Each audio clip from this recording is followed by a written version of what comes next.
So welcome student to a new lecture series on some basic concepts of chemistry class 11th chemistry। यहाँ पे हम लोग बात करने वाले हैं केमिस्ट्री के बारे में। केमिस्ट्री है क्या, उसके इम्पोर्टेंस और स्कोप, सबसे बेसिक लेक्चर है क्लास 11th का, उसके बारे में बात करेंगे। ठीक है, उसके कितने ब्रांचेज है और कौन कौन ब्रांचेज हम लोगों को मेनली फोकस करना है। ऑल्दो इसका जो सिलेबस डिस्कशन है कि 11th की केमिस्ट्री में हमको क्या क्या पढ़ना रहता है, इसके बारे में मैंने बता दिया हुआ। अगर आपने नहीं देखा है तो मैं डिस्क्रिप्शन में लिंक दे दूंगा, आप जाके देख सकते हैं। अब जानते हैं सम बेसिक्स ऑफ केमिस्ट्री। तो बेसिक कंसेप्ट तो समझ में आता है, ठीक है, कुछ छोटी छोटी चीज़ें जिससे सब कुछ बना रहता है, उसी को बेसिक बोला जाता है। यहाँ पे केमिस्ट्री क्या है, ठीक है, अगर हम ट्रूली डिफाइन करना चाहें केमिस्ट्री, तो देखिए केमिस्ट्री हम लोग का जो सराउंडिंग है उसमें हम लोग क्या क्या चीज़ पाते हैं। तो हम लोग के पास मेनली अगर देखें तो एक नेचर है हमारे पास, एक लाइफ है हमारे पास, ठीक है, यानी हम लोग खुद, और एक हमारा नेचर, और उसके बाद वो मटेरियल जो हम लोग रखते हैं, यानी उसको साइंस में क्या बोलते हैं, मैटर। ठीक है, मैटर। इस तीन चीज़ों के बारे में। अब ये नेचर का स्टडी कौन करता है? Physics. Physics is study of nature. वो लॉ जिससे नेचर चलते हैं उसके बारे में फिजिक्स पढ़ाई करता है। लाइफ के रिलेटेड जितना है उसके बारे में कौन पढ़ता है? उसके बारे में बायोलॉजी में पढ़ाया जाता है, हम लोग को बायोलॉजी में पढ़ते हैं हम लोग। ठीक है, एंड हेयर कम्स केमिस्ट्री, जहाँ पे हम लोग मैटर्स के बारे में, मैटर के प्रॉपर्टीज के बारे में हम लोग पढ़ते हैं। किधर? केमिस्ट्री के अंदर। ठीक, तो सिंपली हम लोग साइंस में पढ़ते क्या है? साइंस है क्या? साइंस अगर आप देखें तो साइंस या वर्ड से आया है, जिसका मतलब होता है, साइंस का मतलब ये होता है नॉलेज। ठीक है, क्या होता है? नॉलेज, किसी चीज़ के बारे में नॉलेज गेन करना। हम लोग आसपास मेनली यही तीन चीज़ें, ऑफकोर्स एनर्जी भी है, उसको भी हम लोग नेचर का ही पार्ट मानते हैं, तो इसीलिए मेन तीन चीज़ें फोकस होता है। और केमिस्ट्री जो है हमारा, वो केमिस्ट्री किसके बारे में स्टडी करता है? मैटर के बारे में। अब मैटर में क्या क्या स्टडी करता है हम लोग उसके बारे में देखेंगे। अब देखिए कि जो हमारा केमिस्ट्री का शुरुआत है वो one of the oldest branch है, किस चीज़ का? तो साइंस का। साइंस हम लोग जानते हैं मेनली तीन ब्रांच किया हुआ है, फिजिक्स, केमिस्ट्री एंड बायोलॉजी। तो chemistry one of the oldest है। ठीक है, अब देखिए ये हमारे डेली लाइफ में हमेशा है, हर जगह है। ठीक है, यहाँ पे जो मैं जिस पेन से लिख रहा हूँ वहाँ पे भी केमिस्ट्री है। ठीक है, आप जिस नैनो टेक्नोलॉजी का यूज़ करके मोबाइल या दूसरी चीज़ कर रहे हैं वहाँ पे ऑफकोर्स फिजिक्स भी है और केमिस्ट्री भी है। ठीक है, आप सुबह सुबह उठ के जो वाटर यूज करें वो भी H2O, वो भी केमिस्ट्री का ही है। ठीक है, केमिस्ट्री में ही उसकी स्टडी होती है। आप जो टूथपेस्ट यूज करें वो केमिस्ट्री का है, आप जो कपड़ा पहने होंगे वो केमिस्ट्री का है, इस इंक से, इसमें जो इंक है वो केमिस्ट्री का है, ये जो प्लास्टिक आप यूज करें वो केमिस्ट्री का देंगे। तो केमिस्ट्री तो सब कुछ, ये पेपर जिस पे आप लिख रहे हैं वो भी केमिस्ट्री है। तो सब कुछ केमिस्ट्री है। आसपास में आप देखेंगे तो बहुत सारा चीज़ मटेरियल है जो मैटर से ही बनाया हुआ है, तो वो चीज़ है केमिस्ट्री। ठीक है, उसी के बारे में पढ़ते हैं केमिस्ट्री। तो जो हम लोग है, ह्यूमन है, वो जब से अर्थ का ओरिजिन हुआ है और उस पर ह्यूमन का निवास हुआ है, स्टार्ट हुआ है, एग्जिस्टेंस में हम लोग आए हैं, तभी से हम लोग हमेशा क्यूरियस रहे हैं कि दिन रात क्यों होता है, या हम लोग जो खाते हैं वो क्या है, ठीक है, कैसे उसमें सुधार किया जाए। और इसी सिलसिला में हम लोग क्या किए, हम लोग अपने आसपास के नॉलेज को सिस्टमाइज किए। ठीक है, सिस्टमेटिक वे में लिए। और इसी सिस्टमेटिक नॉलेज जो है, सिस्टमेटिक नॉलेज जो है, इसी को क्या बोलते हैं? इसको बोलते हैं साइंस। किसी भी चीज़ के बारे में सिस्टमेटिक नॉलेज प्राप्त करना। और इसके लिए अपना एक मेथड है जो फिजिक्स में पढ़ते भी हम लोग, साइंटिफिक मेथड बोलते हैं उसको। ठीक है, मैंने इस पर भी लेक्चर बनाया हुआ है साइंटिफिक मेथड पे, फिजिकल वर्ल्ड में हम लोग को पढ़ाया जाता है क्लास 11th में। ठीक है, कि कैसे पहले ऑब्जर्वेशन होकर डेटा कलेक्ट होता है, ठीक है, एक्सपेरिमेंट्स होते हैं, ऑब्जर्वेशन होते हैं, ठीक है, रीजनिंग किया जाता है, उसके बेस्ड मॉडलिंग किया जाता है, फाइनली एक थ्योरी बन के तैयार होता है। ठीक है, तो ऐसे ही होता है किसी चीज़ में, और ये जनरेशन टू जनरेशन चल रहा है। ठीक, पहले ओरली चलता था, अब बाय रिटन, बाय बुक्स के माध्यम से चलता है। ठीक, सब केमिस्ट्री का है।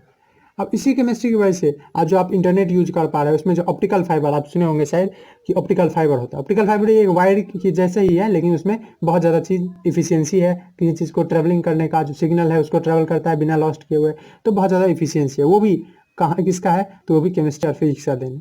तो सिंपली में अगर केमिस्ट्री को अगर एक सिस्टमेटिक वे में डिफाइन करना चाहे तो क्या है? तो केमिस्ट्री को हम लोग डिफाइन करेंगे as a study of matter. मैं तो बोला केमिस्ट्री क्या है? एक ब्रांच है साइंस का। ठीक है, साइंस का ब्रांच जिसमें हम लोग क्या पढ़ते हैं? जिसमें हम पढ़ते हैं in which we study about matter. We study about matter. अब इस मैटर के स्टडी में है क्या? तो देखिए मैटर के स्टडी में उसका फिजिकल और केमिकल प्रॉपर्टीज है। ठीक है, यानी जब हम बात करते हैं कि स्टडी ऑफ मैटर, मुझे उम्मीद है मैटर तो आप समझते हैं ना, अगर सिंपल वे में समझे तो मैटर वो सारे चीज़ है जो हमारे आसपास है। ठीक है, अब उसी चीज़ को साइंटिस्ट सब खोजे कि आखिर हमको अगर डिफाइन करना है मैटर, वो कैसे डिफाइन करें। तो देखिए कि हम लोगों के आसपास जितना चीज़ है उसमें दो चीज़ कॉमन था। एक सबके पास मास था और दूसरा सब कुछ ना कुछ स्पेस ऑक्यूपाई कर रहा था। तो वही दो क्राइटेरिया लेके कि उसके पास मास होना चाहिए, वो कुछ स्पेस ऑक्यूपाई होना चाहिए, और ऑफकोर्स एक और दिया था कि वो रेसिस्ट करे, उसमें अपने आप में चेंज में रेसिस्ट करे, रेसिस्टेंस कुछ हो उसके पास, तो उसको हम लोग मैटर बोलते हैं। कुछ ऐसा भी चीज़ है क्या जो हमारे पास मैटर नहीं है, नॉन मैटर है? हाँ, हमारे पास कुछ ऐसे भी चीज़ है जो मैटर नहीं है। ठीक है, कैसे उसको पहचानेंगे? जो स्पेस ऑक्यूपाई नहीं करता, जिसके पास मास नहीं है। फॉर एग्जाम्पल लव, आपका किसी के प्रति लव, चाहे पढ़ाई पढ़ाई के प्रति हो, माँ के प्रति, चाहे मोबाइल के प्रति, किसी के प्रति। ठीक है, लव, इमोशंस, जो आपका गुस्सा है, एंगर, ये सब चीज़ मैटर नहीं है। तो स्टडी ऑफ मैटर, अब इस स्टडी ऑफ मैटर में होता क्या है? तो स्टडी ऑफ मैटर में हम लोग पढ़ते हैं उनकी प्रॉपर्टीज, मैटर की प्रॉपर्टीज। अब किसी भी चीज़ की प्रॉपर्टीज को हम लोग दो तरह से पढ़ते हैं। एक जो पढ़ाई होता है वो उसकी अपीयरेंस को लेके होता है, जिसको हम लोग फिजिकल प्रॉपर्टीज के नाम से जानते हैं, कि जो हम फिजिकली उसको एक ओवरव्यू देते हैं उस कंडीशन में वो कैसे दिखता है, तो उस प्रॉपर्टी को हम लोग फिजिकल प्रॉपर्टीज के अंदर में पढ़ते हैं। ठीक है, जैसे वो कैसे दिखता है, ठीक है, उसका कलर, उसका स्टेट यानी सॉलिड लिक्विड गैस, ये सब चीज़ फिजिकल प्रॉपर्टीज के बारे में पढ़ते हैं, जिसके बारे में आप लोग 9th में भी पढ़े हुए हैं। और एक है केमिकल प्रॉपर्टीज। ठीक है, केमिकल प्रॉपर्टीज, इसमें क्या पढ़ते हैं? इसमें पढ़ते हैं कि वो केमिकली किससे, आखिर बना किससे है। ठीक है, एटम्स, इस सब के बारे में पढ़ते हैं। ठीक है, केमिकल प्रॉपर्टीज, उसके कंपोजिशन के बारे में कि वो आखिर किससे बना है, जिसमें हम लोग मैटर पढ़े हुए हैं कि मैटर जो है एटम से बना होता है। एटम से भी छोटे छोटे पार्ट है। ठीक है, मॉलिक्यूल्स है, मॉलिक्यूल्स के बाद एटम्स है, एटम से भी छोटे पार्ट है, जैसे हम लोग बोलते हैं सब एटॉमिक पार्ट के, इलेक्ट्रॉन, प्रोटॉन, न्यूट्रॉन। अब ये भी पता चल रहा है कि वो इलेक्ट्रॉन, प्रोटॉन, न्यूट्रॉन जो है, प्रोटॉन, न्यूट्रॉन, वो भी बना हुआ है क्वार्क से, स्मॉलेस्ट पार्ट के लिए, जो अभी तक एग्जिस्टेंस में। तो बहुत सारा हम लोग का चेंजिंग आ रहा है, साइंस में धीरे धीरे चेंजिंग आ रहा है, तो इसी चीज़ के बारे में पढ़ते हैं। ठीक है, और क्या पढ़ते हैं? ठीक है, प्रॉपर्टीज के बारे में पढ़ते हैं, उसके बाद चेंजेस के बारे में पढ़ते हैं। चेंजेस मैटर अंडरगो, यानी चेंजेस जो मैटर के अंदर होता है। अब अगेन चेंजेस को भी हम लोग दो तरह से बांटे हुए कि वो चेंजेस कैसा होने वाला है, टेम्पोररी या परमानेंट, रिवर्सिबल, इरिवर्सिबल। इस हिसाब से physical change and chemical change हम लोग नाम दिए। इस सब के बारे में आपको 6-7 से ही पढ़ाया जाता है। तो फिजिकल चेंज और केमिकल चेंज इसके अंदर जाते हैं, हम लोग पढ़ते हैं। ठीक है, और इसके साथ साथ एनर्जी चेंज के बारे में, कि जब होता है, क्योंकि हम लोग जानते हैं कि इस वर्ल्ड में कुछ भी जो हो रहा है वो एनर्जी के ही कंसिडरेशन के कारण हो रहा है, एनर्जी में ही बदलाव के कारण हो रहा है। तो एनर्जी चेंज के बारे में भी हम लोग पढ़ते हैं मैटर के स्टडी के अंदर। और अगर मैटर का स्टडी हम लोग करें यानी केमिस्ट्री का स्टडी करते हैं, मतलब अगर एक सिस्टमेटिक डिफिनीशन बनाना चाहे फिर से अगेन, तो इस सब को अगर जोड़ के बनाना चाहे तो कैसे बनाएंगे? तो अगर डिफिनीशन बनाना चाहे तो आप ऐसे बना सकते हैं कि branch of chemistry, sorry, branch of science, ठीक है, which deals with study of matter, it's physical and chemical properties. ठीक है, इट्स केमिकल कंपोजिशन, ये किस तरह से बना, it's chemical composition, physical and chemical changes. ठीक है, and the energy changes that it undergo, जिसको अंदर ये जाता है, मतलब अंडरगो कहने का मतलब कि इसमें जो जो चीज़ हो रहा है। ठीक है, तो इस सब के बारे में हम लोग पढ़ते हैं केमिस्ट्री में। ओके, ये सही समझे। अब देखिए, इस केमिस्ट्री को हम लोग दो और भी नाम देते हैं। इस केमिस्ट्री को कभी कभी फिजिकल साइंस भी कहा जाता है। ठीक है, क्योंकि ये फिजिक्स से रिलेटेड चीज़ों के बारे में पढ़ते हैं, physical science. Chemistry is also called physical science. और इसको बहुत सारे साइंटिस्ट मटेरियल साइंस भी कहते हैं। ठीक है, क्योंकि नेचर के बारे में जानते हैं, तो इसलिए physical science and also material, material science. क्यों मटेरियल साइंस, क्यों फिजिकल साइंस? तो समझे कि बहुत सारा चीज़ जो हम लोग के सराउंडिंग में होता है, नेचर में होता है, उसका स्टडी करता है। मटेरियल साइंस क्यों? क्योंकि ये जो आसपास में जितने मटेरियल्स है, जितने सब्सटेंस है, ठीक है, जैसे कि एयर है, वाटर है, मिनरल्स है, प्लांट है, एनिमल है, इस सब के बारे में भी ये स्टडी करता है। ठीक है, अर्थ के बारे में, प्लांट के बारे में, इसलिए इसको मटेरियल साइंस भी कहा जाता है। यहाँ तक कि एक साइंटिस्ट थे 20th सेंचुरी के, जिनमें एक नाम फेमस आता है लिनस पॉलिंग का। ठीक है, नाम आप सुने ही होंगे, या नहीं भी सुने तो कोई बात नहीं, इनका जल्दी ही सुनिएगा, लिनस पॉलिंग। ठीक है, ये केमिस्ट्री को डिफाइन किए हैं कि chemistry is a science, chemistry is a science of substances, chemistry is science of substances. सही बात है, मैटर में स्टडी करते हैं, मैटर क्या है, सब्सटेंसेस जो है। Chemistry is science of substances, substances का नॉलेज है, साइंस मीन्स नॉलेज। सब्सटेंसेस, इनके properties, their properties, knowledge of substances मतलब उनका प्रॉपर्टीज पढ़ना, स्ट्रक्चर पढ़ना। ठीक है, और वो किस किस ट्रांसफॉर्मेशन में क्या क्या उनमें चेंज आता है उसके बारे में, तो इसीलिए इन्होंने ये भी पढ़ा। अब केमिस्ट्री ऐसा नहीं कि बोरिंग है, कोई बोलता है केमिस्ट्री में बहुत सारा चीज़ रटना पड़ता है। देखिए, आप समझिए, केमिस्ट्री में कुछ कुछ चीज़ें याद क्यों करना पड़ता है? वैसे ये हर सब्जेक्ट में कुछ कुछ चीज़ें समझना पड़ता है, याद करना पड़ता है। इसमें खास की क्यों है? क्योंकि अब अगर फिजिक्स में पढ़ते हैं, आप पढ़ रहे हैं कि लॉज ऑफ मोशन, ठीक है, तो उसके रिलेटेड फिनोमेना आपको बाहर में दिख जाएगा। ठीक है, उसमें बोला जाता है ना कि इनर्शिया, इनर्शिया का कंसेप्ट समझ आएगा कि इनर्शिया जो है कि बॉडी का वो क्षमता है, वो कैपेबिलिटी है जिसके कारण कोई बॉडी अपने आप में जो चेंज है उसको रेसिस्ट करता है। तो हम उस पर एक्सपेरिमेंट कर सकते हैं। अपने बाहर में गए, एक पत्थर था, उस पत्थर को धकेल के देखे और देखे क्या कि वो सही में नहीं घिसक रहा था अगर रेस्ट में था। ठीक है, तो इस चीज़ को हम ऑब्जर्व कर सकते हैं इनर्शिया को। लेकिन यही इसके अंदर हम जब एटम के अंदर जाते हैं, अब एटम के बारे में पढ़ना, ठीक है, आपको लग रहा है एटम के बारे में पढ़ते हैं, एटम तो होता है सब एटॉमिक पार्टिकल। आपको पता है कितना टाइम लगा हुआ है, कितना स्टडी, कितना मेहनत और कितने सेंचुरीज लगे हुए हैं सिर्फ एटम के बारे में पता करने में। ठीक है, तो आप उस चीज को पढ़ रहे हैं जिसको आप देखे नहीं है। जी हाँ, आप जिसको देखे नहीं है, जो आपको अभी दिखाया भी नहीं जाएगा, वैसे चीज के बारे में मतलब एक तरह से इमेजिन करके आपको पढ़ाया जा रहा है वो सब चीज। इस पर पहले से एक्सपेरिमेंट हो चुके हैं, ऑब्जर्वेशन हो गया है, डेटा हो गया है, उस सबको वेरीफाई करके तब आपको पढ़ाया जाता है। तो ऑफकोर्स आपको थोड़ा सा चीज केमिस्ट्री में ऐसा है कि कुछ कुछ चीजें याद करना पड़ेगा। ठीक है, पर ऐसा नहीं है कि ये बोरिंग सब्जेक्ट है, वेरी इंटरेस्टिंग सब्जेक्ट ये भी है।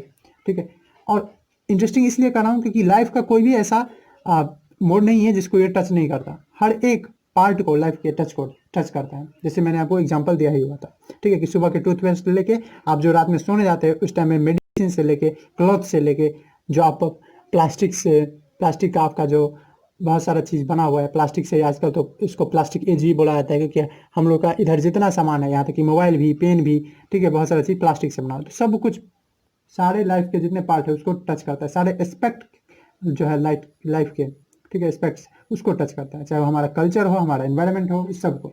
ठीक है, ओके, ये हमारे सिविलाइजेशन को यानी सभ्यता को कैसे हम धीरे धीरे आदिवासी से एक सिविलाइज लाइफ में जीने लगे, इसको भी बहुत ज़्यादा इफेक्ट किया।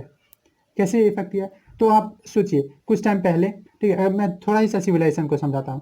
ठीक है, कैसे ये हम लोग को कंफर्ट दिया है, इस सब को समझिए। पहले हम लोग पेड़ पे, मैं बहुत पीछे चला गया वैसे, पेड़ पे ऐसे पे सोते थे, लेकिन ये केमिस्ट्री है जिसके कारण आज हम लोग गद्दा पे, ये ऐसे वाले चीज़ पे जो बहुत हमको कंफर्टेबल देता है वैसे जगहों पे सो रहे हैं। ठीक है, आज जो कंक्रीट जो आप यूज कर रहे हैं, सीमेंट, वो सब किसका देना है? केमिस्ट्री का देना है।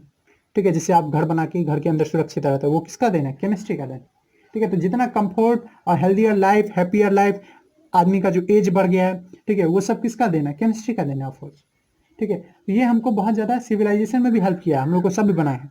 थोड़े टाइम पहले अगर हम चले 20 से 30 साल पहले, तो इंटरनेट का कोई नामो निशान नहीं था। ठीक है, ऑफकोर्स था, मतलब कहने का मतलब ARPANET बहुत पहले से चल रहा था। मैं कंप्यूटर साइंस में अभी जाना नहीं चाहता। ठीक है, मैं भी कंप्यूटर साइंस का स्टूडेंट हूँ, पर वहाँ अंदर मैं नहीं जाना चाहता। ARPANET वगैरह टेक्नोलॉजिकल हो जाएगा बहुत ज़्यादा से। तो मैं समझा रहा हूँ कि कुछ सालों पहले जब इंटरनेट नहीं था, तो हमको एक छोटा सा चीज़ जानने के लिए हमको क्या करना पड़ता था? लाइब्रेरी में जाके बहुत देर अपना जो टाइम है वो देना पड़ता था उस पर। अब उसको खोज के तब 2-3-4 बुक से पढ़ के और उसको समझाना पड़ता था किसी चीज़ को। लेकिन आज हमारे पास इंटरनेट है। आज मुझको या आपको कोई दिक्कत होता है, मुझे या आपको कोई दिक्कत होता है, तो आप क्या करेंगे? सिंपली इंटरनेट पे वो चीज़ सर्च कर लेंगे और देख लेंगे। किसी दूसरे की ज़रूरत है नहीं। ऑफकोर्स वो आपको जो पैटर्न है वो भले ही ना मिल सके, पर ये कंफर्टेबल तो किया है, हमारे लाइफ को कंफर्ट तो दिया है, आराम तो दिया है। ठीक है, जो कपड़े हम लोग पहनते थे पहले और आज, उसमें थोड़ा सा अंतर देखिए। पहले क्या पहनते थे, आज क्या। आप इंडिया में ही देखेंगे तो कुछ सालों पहले, ठीक है, धोती, कुर्ता, इस सब का प्रावधान था। वो भी सब अलग अलग कलर में नहीं, सिर्फ व्हाइट ऐसा कलर के। आज देखिए कितना चेंजेस आ गया। ठीक है, जीन्स, उसमें भी अलग अलग कलर, ठीक है, अलग अलग कपड़े, ये सब आ गए। तो ये सब कहाँ से? तो ये सब आया है ऑफकोर्स केमिस्ट्री के स्टडी से। ठीक है, आज जो बूढ़ा भी हो जाता है आदमी फिर भी स्किन लगा के यंग दिखता है, वो कैसे? ठीक है, बाल उड़ गया फिर भी क्या किया? कुछ केमिकल्स लगा के, या जो अपने बाल है उसको फिर से लगवा के कैसे यंग दिखता है? तो वो किसका देना है? केमिस्ट्री का देना है। ठीक है, तो केमिस्ट्री बहुत सारा चीज़ हमको दिया है। ठीक है, चप्पल जूता से लेके और कपड़े तक। ठीक है, ब्रश, टूथपेस्ट, बहुत सारा चीज़ हमको दिया हुआ है। ओके, उसके बाद और क्या क्या चीज़ है? तो मॉडर्न केमिस्ट्री देखिए, तो मॉडर्न केमिस्ट्री का देन जैसे प्लास्टिक्स है। ठीक, प्लास्टिक्स है, एलॉयज है, बहुत सारी चीज़ एलॉय समझते हैं, दो या दो से ज़्यादा मेटल को जब मिक्स किया जाता है तो वो एलॉय है। ठीक है, जैसे ब्रास, ब्रॉन्ज, ये सब चीज़।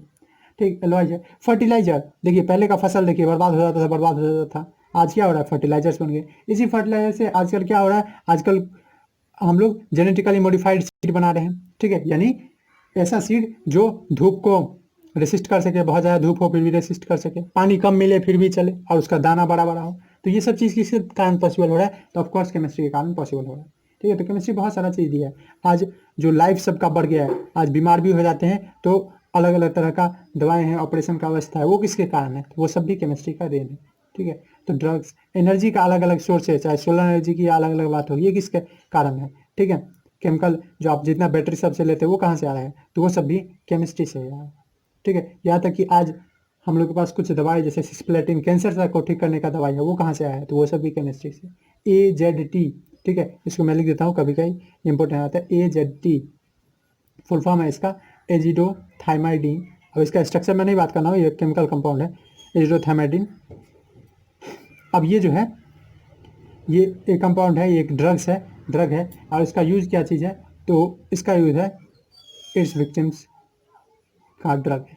ठीक है, मतलब वैसे लोग जिसको एड्स भी होता है उसके लिए भी अब दवाई बन चुका है, तो किसके कारण? तो इस तरह से आप देख सकते हैं कितना इंपॉर्टेंस है केमिस्ट्री का रियली में अगर इंपॉर्टेंस एंड स्कोप देखा जाए कि वो कहाँ तक अपना रखे हुए वर्चस्व, तो कहाँ तक उसका यूज है, तो इंपॉर्टेंस एंड स्कोप की जब हम बात करेंगे तो कहाँ नहीं है सो पूछिए। ठीक है, आपके डेली लाइफ से लेके, ठीक है, हेल्थ केयर तक, ठीक, आपके हेल्थ केयर, ठीक, एग्रीकल्चर में आप देख सकते हैं, ठीक है, मेडिकल फील्ड में देख सकते हैं, ठीक, मेडिसिन में या ड्रग्स जिसको बोलते हैं, ड्रग्स में देख सकते हैं, फ्यूल्स में देख सकते हैं, यानी एज सिंपली बोले तो सोर्स ऑफ एनर्जी में देख सकते हैं, वहाँ पे भी इसका एक इम्पोर्टेंट रोल है, सोर्स ऑफ एनर्जी में। उसके बाद आप देख सकते हैं मैन्युफैक्चरिंग वेरियस केमिकल्स, चाहे वो क्लीन करने के लिए हार्पिक से लेके या दूसरे चीज़ हो, मैन्युफैक्चरिंग केमिकल सैनिटाइजर से लेके कुछ भी, तो उस सब में क्या है? केमिस्ट्री का देन है, वो सब केमिस्ट्री के कारण हो रहा है। ड्रग्स, फर्टिलाइजर्स, ये सब और भी बहुत सारा चीज़, ठीक है, हेल्थ केयर गुड्स जितने हैं, डेवलपमेंट करने वाले जितने गुड्स है, वो सब भी कहाँ से आ रहा है? वो सब कहीं ना कहीं केमिस्ट्री से रिलेटेड है, केमिस्ट्री का ही देन है। और यही एक केमिस्ट्री का इंपॉर्टेंस, अभी तक मैं जो बात कर रहा था केमिस्ट्री के इंपॉर्टेंस के बारे में ही बात कर रहा था। आजकल एक नया ब्रांच भी, वैसे तो बहुत सारा ब्रांच है, इसमें से ग्रीन केमिस्ट्री, ठीक है, भी यूज में आया है। ठीक है, ग्रीन केमिस्ट्री एक ऐसा केमिस्ट्री, एक नया फील्ड आया है इसका बोल सकते हैं, जिसमें क्या किया जाता है कि केमिस्ट्री एक ऐसा केमिस्ट्री जिसमें सभी चीज़ तो वैसे ही चले, अपना ग्रोथ डेवलपमेंट उसी तरह से चले, लेकिन उसमें कोई भी हजार्डस सब्सटेंस, कुछ भी पॉइजनस सब्सटेंस, खतरनाक कोई चीज़ ना निकला, तो उसको ग्रीन केमिस्ट्री भी हम लोग बोलते हैं। खैर, अब चलते हैं कहाँ पे? अब चलते हैं हम लोग ब्रांचेज ऑफ केमिस्ट्री। आप देख चुके हैं कि इतना स्कोप है, जब इतना फैलाव है, जब इतना इंपॉर्टेंस है, जब तो वो एक सिंगल हम लोग रख के नहीं रख सकते कि ये केमिस्ट्री सब्जेक्ट है, इसमें ये सब चीज़ पढ़ना है। इसलिए इसका ब्रांचिंग किया हुआ है, इसको ब्रांच में बांटे हुए अलग अलग ब्रांच में, जिससे कि ब्रांचिंग क्यों किया जाता है? क्योंकि सिस्टमेटिक वे में हम अच्छे से सबके बारे में इंफॉर्मेशन जमा कर सकें, इसलिए इसके डिफरेंट ब्रांचेज है। हम लोग मेन 4 ब्रांच के बारे में और उसको थोड़ा सा एक्सप्लेन करेंगे। ठीक है, मेन 4 ब्रांच के बारे में, और भी बहुत सारे ब्रांचेज है, उसका नाम मैं लिख दूंगा या आपको बता दूंगा। चलिए बात करते हैं ब्रांचेज ऑफ केमिस्ट्री। तो हम लोग मेनली किसके बारे में बात करने वाले? ब्रांचेज ऑफ केमिस्ट्री में हम लोग मेनली बात करने वाले हैं 4 की, जिसमें एक जो है वो है फिजिकल, ठीक है, और उसके बारे में आप खूब पढ़े हुए हैं। कहाँ पढ़े हैं भाई फिजिकल केमिस्ट्री के बारे में? तो मैटर जो आप पढ़े थे क्लास 9 से, जो आप शुरू हुआ था, matter, laws of chemical combination, ये सब के बारे में इसी में फिजिकल केमिस्ट्री में पढ़ा जाता है। तो हम डिफाइन करना चाहिए फिजिकल केमिस्ट्री क्या है, तो इसको ऐसे डिफाइन करेंगे कि ब्रांच ऑफ केमिस्ट्री, ये भी केमिस्ट्री का एक ब्रांच है जिसमें हम लोग किसके बारे में पढ़ते हैं? इसमें हम लोग पढ़ते हैं मैटर के बारे में। Branch of chemistry in which we study about नाम से पता जाए फिजिकल, तो हम उस तरह का प्रॉपर्टी जो है मैटर का ही ना स्टडी करते हैं इसमें, तो फिजिकल प्रॉपर्टीज के बारे में पढ़ते हैं। In which we study about physical properties and constituent of matter. यानी आप क्लास 9 का अगर आप देख लीजिए किस चीज़ के बारे में, क्लास 9 का जितना केमिस्ट्री वो लगभग फिजिकल केमिस्ट्री ही था, अबाउट फिजिकल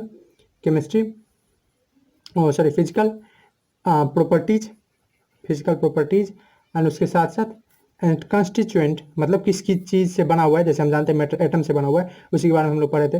तो कंस्टिट्यूएंट्स ऑफ मैटर, इसके बारे में हम फिजिकल केमिस्ट्री में बात करते हैं।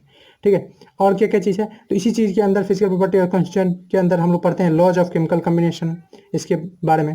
ठीक है, आपका जो सेकंड चैप्टर है वो सब भी अभी जो डायरेक्ट सेकंड थर्ड फोर्थ ये सब पढ़ेंगे, वो सब फिजिकल केमिस्ट्री के ही अंदर आता है। आपका नेक्स्ट चैप्टर जो है एटम्स एंड मॉलिक्यूल्स, वो उसके बाद आप लोगों का जो नेक्स्ट चैप्टर है उसमें एक इनऑर्गेनिक आता है, जो पीरियोडिक टेबल है, उसमें इनऑर्गेनिक और जो स्टेट्स ऑफ मैटर है या आगे पढ़ेंगे आप जानेंगे, केमिकल बॉन्डिंग, इस सब में फिजिकल केमिस्ट्री ही आता है। तो लॉज ऑफ केमिकल कम्बिनेशन, इस सब के बारे में, ठीक, केमिकल कम्बिनेशंस और इससे रिलेटेड थ्योरी, रिएक्शंस, इसके बारे में कहाँ पढ़ते हैं? इस सब के बारे में पढ़ते हैं हम लोग फिजिकल केमिस्ट्री में।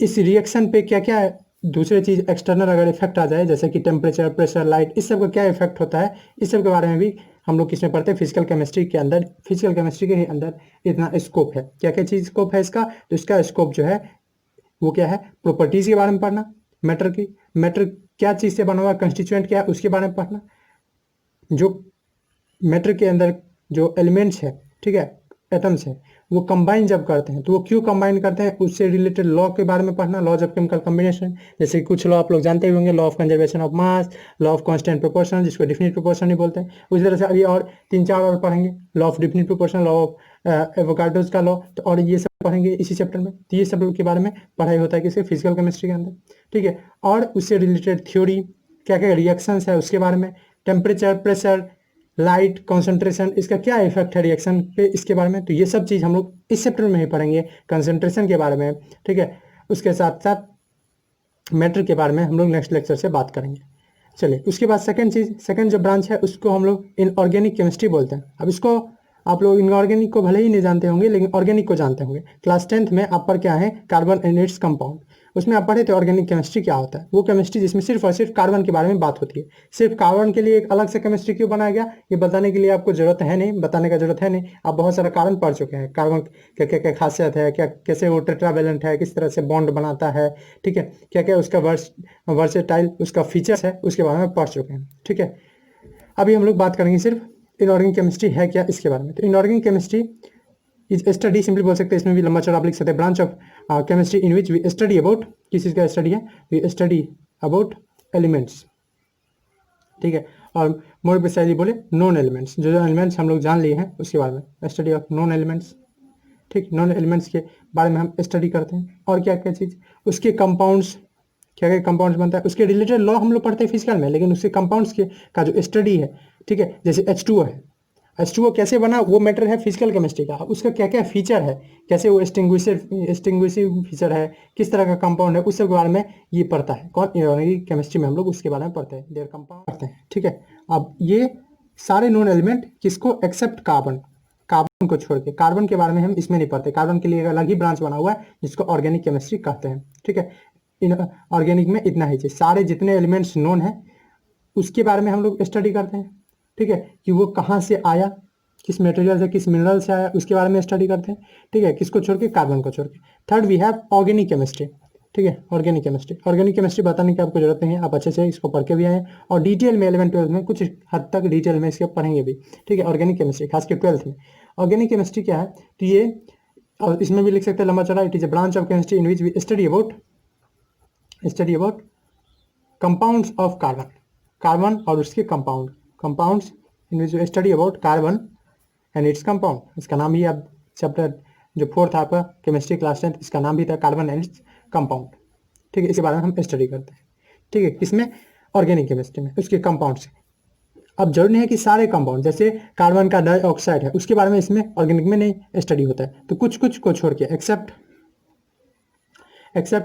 किसके, जो ऑक्साइड्स है या डाइऑक्साइड्स है, यानी कार्बन डाइऑक्साइड, कार्बन मोनोऑक्साइड, इस सब के बारे में हम लोग नहीं पढ़ते हैं, ठीक है।